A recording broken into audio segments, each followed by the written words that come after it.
Welcome to our deep dive, everybody. We're cracking open the 48 Laws of Power today. Ooh, juicy. It's a bit notorious, right? I mean, some people call it a guide to getting ahead. Others, well, let's just say they use the word Machiavellian. But stripping away all that, what we really have here is a deep dive into the mechanics of power. Exactly. And not just, you know, how to grab it for yourself, but how to decode it. See the patterns, the moves, even if you'd never use them yourself. Exactly. So we're not saying these laws are like the 10 commandments of getting ahead, more like think of it as peering behind the curtain, seeing the levers and pulleys that make things tick. It's like having X-ray vision into how influence works. Okay, love that. X-ray vision it is. And speaking of seeing things clearly, let's jump right into it with Law 6, court attention at all cost.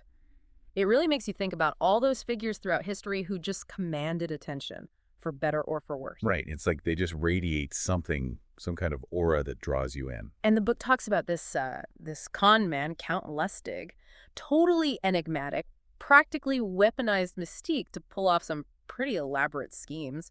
Makes you wonder how much of power is just, well, perception. Fascinating question. Yeah. And it reminds me of this other idea that stuck with me from the book, cultivating a specific image. Like, take P.T. Barnum, master of spectacle. He just got it.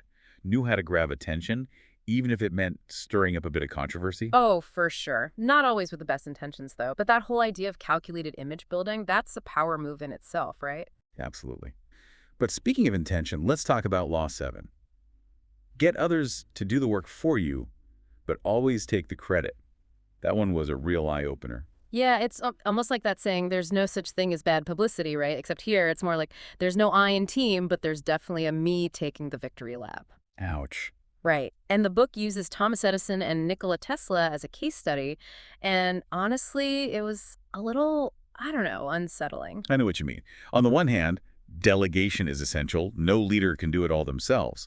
But then this law dives into that murky territory of taking credit where it's not due. Which, let's face it, happens all the time, in workplaces especially. Someone in a meeting, they take your idea, reword it a bit, and boom, they're the hero. Exactly. But here's the thing. This law gives us the vocabulary to identify it when it's happening. Yes. And once you see it, you can navigate those situations differently. Right? Exactly.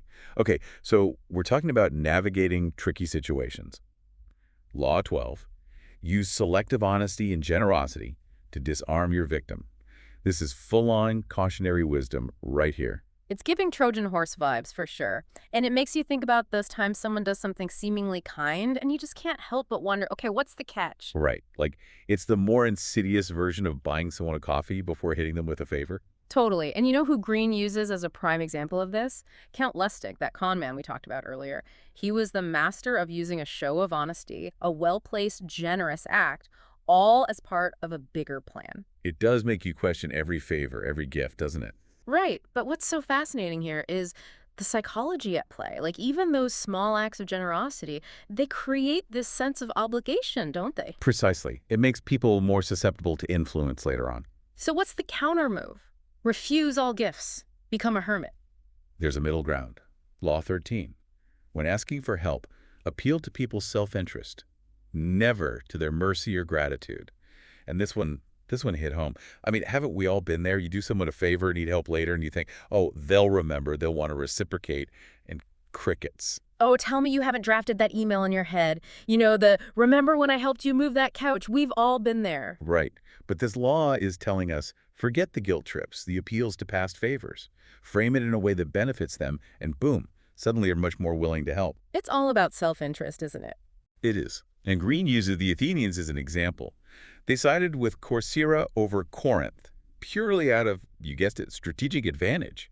Threw centuries of alliances out the window just like that. It's pretty sobering when you think about it. Self-interest trumps all. And speaking of sobering, Law 33. Hmm. Discover each man's thumbscrew. It sounds like something out of a spy movie, doesn't it? A little bit, yeah. Maybe we could call it finding their kryptonite.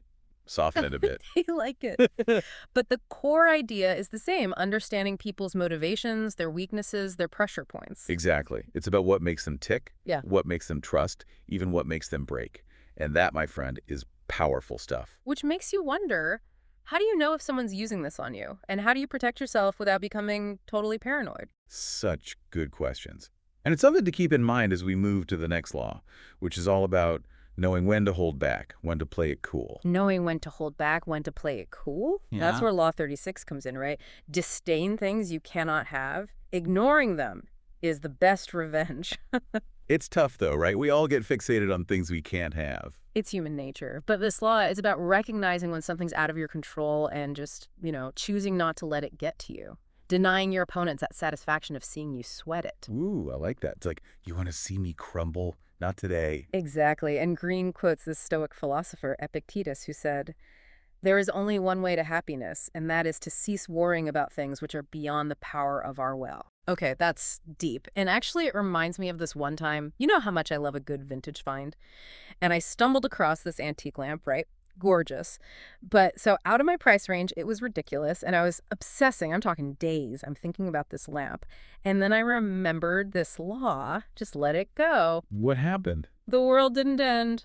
I moved on. Found something even better a few weeks later. There you go. It's like by detaching from those things we can't have, we free ourselves up, Mm. right? Less frustration, more possibilities. Totally. Okay, speaking of things we think we want but might be better off without, Law 40, despise the free lunch. I gotta admit, those words, free lunch, they usually get me. Right. Who doesn't love a deal? Hmm. But this law, it's not about being cheap. It's about recognizing those hidden costs. The strings attached, Because there are always strings attached, aren't there? always. Think about the Mongols invading China. Genghis Khan was ready to burn it all down, right? But one of his advisors convinces him to spare the population. Why? Because a thriving population, they would provide a steady stream of, well, tribute, taxes, all that. Yeah. So in the end, the Mongols got their free lunch. At the cost of, subjugating an entire civilization. Exactly. Yeah, Makes you think twice about those too good to be true situations, huh? for sure. There's usually an angle, isn't there? Often. So this law, it's about valuing our independence, making our own choices, not feeling beholden. Sometimes paying full price, that's the best way to maintain your autonomy. I like that. Pay the price, keep your freedom. Mm-hmm. Okay, that's going on a t-shirt. I want royalties. But it's true. And it actually leads perfectly to Law 41. Avoid stepping into a great man's shoes. That feeling of pressure to live up to someone's legacy, to follow in those giant footsteps. It's a recipe for feeling inadequate. Oh, 100%. I think we've all been there at some point. Right. And the book uses the example of Louis XV. He inherited the throne after his great-grandfather, Louis XIV, the Sun King. Talk about an impossible act to follow. And Louis XV, he spent his reign trying to emulate him and ended up, well, considered kind of a disappointment. It's like trying to be a cover band of, the Rolling Stones. You're always going to be compared to the original. Exactly. And it'll never be as good. So what this law is telling us is forge your own path. Right. We each have our own strengths, our own way of doing things. Love that. Be the original, not the copy. Okay, that's another t-shirt. You're on a roll. I am. Okay, last one for this deep dive. Law 48. Assume formlessness. This one sounds a little out there. Like I'm picturing a martial arts movie. A little bit, yeah. But really, it's about adaptability. Being like water, not getting stuck in one way of thinking or doing things. You know how for centuries, the Japanese, they seem to just absorb all these foreign customs and influences.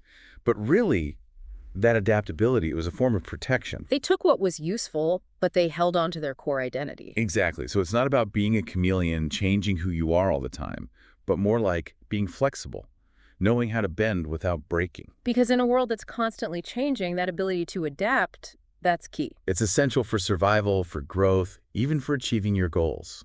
It's Yeah. like they say, right, the only constant is change. Yeah. So we can either fight it or we can learn to, ride the wave.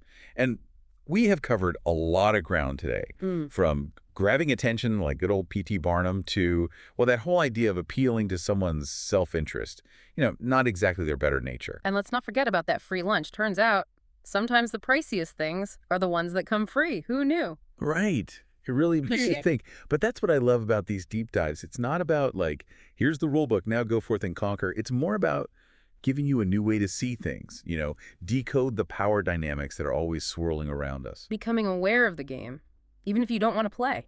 Exactly. And, what really struck me going through these laws, they feel so relevant, even though they're coming from history, centuries of strategy and ambition and all that. It's human nature doesn't really change, does it? Just the playing field. And that awareness, that's the key. Yeah. Once you see the patterns, whether it's someone dangling a generous offer or, that pressure to live up to some legend, you can make a choice. How do you want to play?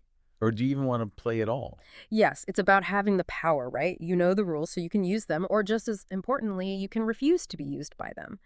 So, as we wrap up this deep dive into the 48 Laws of Power, what really resonated with you? What are you taking away from all this? That's the question, isn't it? This book, with all its history and strategies and everything, it's like holding up a mirror. It makes you think about your own relationship with power, how you've used it, how it's been used on you. And then you get to decide how you move forward. Such a good point. We'd love to hear your thoughts, your own experiences with these laws, those aha moments you've had along the way. Until next time, keep exploring, keep those questions coming, and remember, knowledge is power.